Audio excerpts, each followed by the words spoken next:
So welcome back to another module in the course. I'm going to cover in these list of courses. I'm going to go over each exchange and show you guys how to set up an account on each. And we're going to start with Coinbase and GDAX. Coinbase and GDAX actually share different entities and enterprises together. Imagine kind of like Facebook is connected with Instagram. This is sort of that same relationship here where Coinbase is one account and GDAX is Coinbase could be the Facebook and GDAX could be the Instagram. So if you have an account created on Coinbase, which will go up and show you how to create one, you'll basically have one also on GDAX. And there is some differences in between them, and we'll cover both of them. But for starters, Coinbase was founded in 2012. It is an American-based company that operates here in the US. It has a growth or a user base rather of 8 million people as of November 2017. There are 9 trading pairs available on these two exchanges. Coinbase fees are as follows. They are 1.5% for US bank accounts.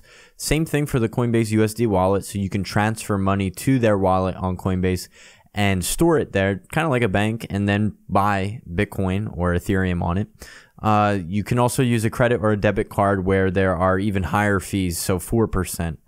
GDAX actually charges a little bit less of fees, and the reason being is basically Coinbase is a lot easier to use. They actually attach a little bit of a premium to all Bitcoin that you purchase. They list out a price for you. They just say, hey, Bitcoin is $5,000 and you are forced to buy it. But in reality, it might be trading at only $49.90 or something. And they'll take a little bit of money off the top. GDAX actually makes it a little bit trickier to buy. It's not quite as intuitive. It's relatively easy, however, I will walk you through it. But Coinbase, for its ease of use, charges a little bit higher fees than GDAX typically does. But I would not let that scare you. GDAX is very easy to learn, and you'll be learning that in the next module. Some of the defining features of Coinbase are that it's one of the most secure, and it's really hands down the best and most used platform out there. It really is the simplest. It's very beginner friendly. It is insured by the FDIC here in America for up to $250,000, whether that be fiat or digital currency. If you're not a U.S. citizen, unfortunately, they do not insure other citizens of other countries. They do, however, support a number of different countries listed here. You can read them or pause the video at your own discretion. This is a very popular Western exchange, especially here in the US, since it is based out of the US. But let's break free to the website and show you guys how to sign up. So now I'm actually going to walk you through on the website Coinbase to show you how to set up an account. So go to www.coinbase.com and hit sign up. And I created a fake email to demonstrate for you guys the process of signing up on an account each time. So I'm just going to enter some fake information here for you. And my demo email is demo15951@gmail.com. And we'll enter a password. 2-week password. Looks to be good. California, I am not a robot. Certify that you are 18 years or older, and then just hit create account. It will probably send you a confirmation email, so yes. Then you'll want to go back to your email to verify your account. So here is the fake email I created, verify email address. And I need to enter a phone number. So I'll enter my phone number for purposes of this tutorial. I will skip forward just so you guys, no one sees my phone number a million times. But enter your phone number, and I'll pause the video or chop this part out. So then it asks you to verify your verification code that it sends you. So I'm going to type in mine and verify my phone number. And I am inside. So I've confirmed my email address, I've added my phone number, and I've added a payment method, where now I have to add a payment method. So that's the next thing you'll want to do. So if we come in here and click add a payment method, there are actually 2 different payment methods to add. Now, I'm going to highly recommend that you connect a bank account. I'm not going to go through the actual process of connecting my bank account to each one of these fake accounts that I create, but the process is relatively easy. If you do have one of these major banks here, you can automatically link through it, or you can automatically or manually enter one. If you don't see your bank, search through thousands, you can just type one in. Let's just type in something, link your bank manually. So if your bank doesn't come up, you can always use the routing and account number to manually link your account. It will take, however, 4 to 5 days for this process to usually take place. The credit card is a little bit faster, but it is definitely not what I recommend. Of course, it's never good to put investments on credit. There are also much larger fees when you link a debit card. Some other things that I'd like to show you while we're in here is, one, how to set up 2FA. So I went over how to set up 2FA in one of the other videos, but I will show you where you go to enable it. So this is where you go. You'll go to the settings tab and enable it on the two-factor security page. And you can just go to enable authenticator here and follow the directions as I've listed out in the other video. Now I'll go back to the dashboard. In here, it shows you Bitcoin, it shows you Ethereum, and it shows you Litecoin. Those are the 3 coins that they carry. You can basically buy them by transferring money to your Coinbase account and then purchasing them, or you can purchase directly once your bank account is linked.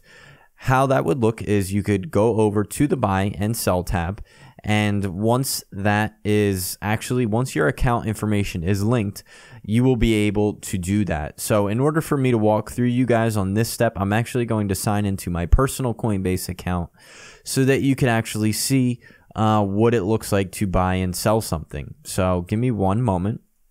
So now that I am in the buy and sell tab on my personal account, I have access because I do have my bank account linked. What you could do is do one of two things. You could purchase the amount in US dollars that you want to purchase, or, you know, if you created your account in Europe, it may say euros, and it'll tell you the associated fee over here, the subtotal, the projected date as to when it will get into your bank account, or into your Coinbase account rather. It does take several days. You can click here why, and it'll tell you and explain why, but you will be purchasing at the current market price. So even though you may not receive it for several days, you will be purchasing it at this current price. So even if Bitcoin or Ethereum or Litecoin fluctuates in price, you will be receiving it at the value or the market price that it currently goes for. Conversely, you could also type in 0.25 or just 1 BTC, and it would automatically populate the other end of the equation for you. It does say that I only have a limit of $2,500. What you need to do if you want to be able to purchase more is actually upload your ID here and verify your identity. So you can lift a lot of these amounts if you further identify yourself by linking additional documents and forms of ID. So you will do that by clicking the lift your limit here, increase limit sign here.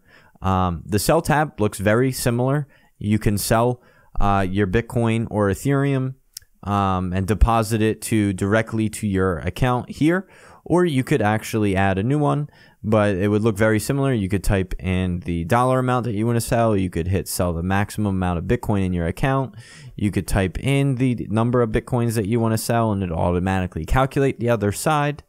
And that's pretty much all there is to Coinbase. Let me go into the settings tabs just to make sure I didn't miss anything. You can certainly update a lot of your information here. You can go to the dashboard.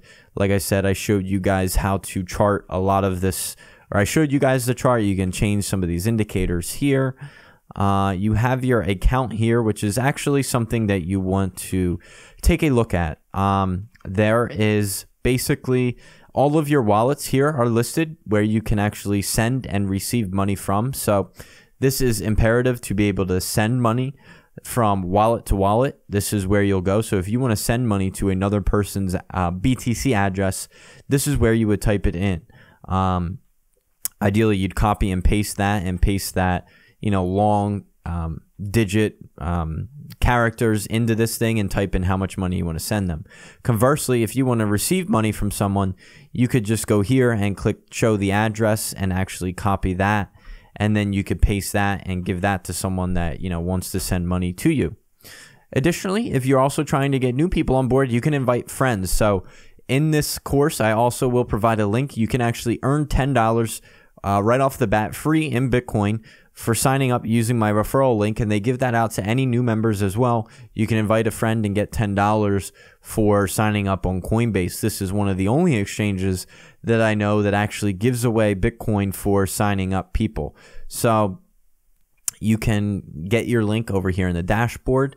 And I think that pretty much covers it. I'm going to, in the next module, show you how to go into Coinbase, GDAX, which again is a little bit more difficult, but it's a lot more friendly on the fees. There are less fees involved. It is a little bit more technically advanced. I think if you're a little computer illiterate, Coinbase is probably where you want to stay, especially if you don't mind just paying the slightly increased fees for the less burden, you know, the burden that it would be to, you know, try to get familiar with a more advanced wallet or exchange. So thank you guys all for watching, and join me in the next module.